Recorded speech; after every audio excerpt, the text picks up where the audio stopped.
Siz umringizda bunaqa telefon ishlatganmisiz? Qayerdan ham ishlatardingiz buni? Telefon insonni katta qilib qo'ymaydi. Bunaqa matohing borligi seni boshqalardan ustun qilib ko'rsatmaydi. Bu oddiy ehtiyoj xolos. Bering telefonimni. Darsdan keyin olasan. Bu meni shaxsiy narsam. Olib qo'yishga haqqingiz yo'q. Ha, yaxshi. Haqqingni yaxshi tanigan ekansan. Lekin darsga xalaqit qilish noto'g'riligini bilmas ekansan. Siz bir umr o'lib ishlasangiz ham bunaqa telefon ola olmaysiz. Yaxshi. Bering dedim sizga. Darsdan keyin olasan dedim. O'tir joyingga. Mayli. Unda xayr.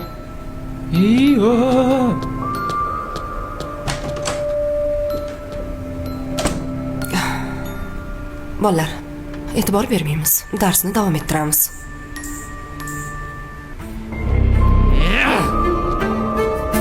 Ey, Jonga tegib ketdi mana shu ustozing. qo'ysang-chi, ayol kishi bo'lsa, shu bilan tenglashasanmi? Hali ko'radi mendan. Nima qilmoqchisan? Ishing bo'lmasa, Baribir hech nima qila olmaysan. men senga ko'rasan dedim-ku. Dilshod opani hamma hurmat qiladi. Qo'lingdan hech nima kelmaydi. Qo'y, siqilma.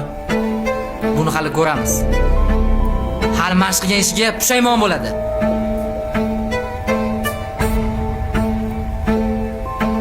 Ana obudga yetib qo'ygan. Hamma uyga vaysa darslarni qilib tashlasin. Algebra qolib ketgacha. Muammo yo'q. Anu, xarajati bor-da.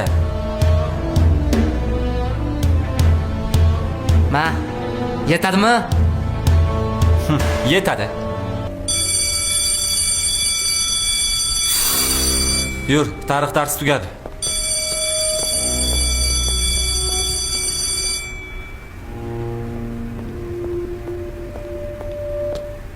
Ustoz, uzr, boshqa qaytarmaydi. Ozgina qiziqib ketib qoldim. Mana telefoning. Boshqa qaytarilmasin. Xo'p bo'ladi ustoz.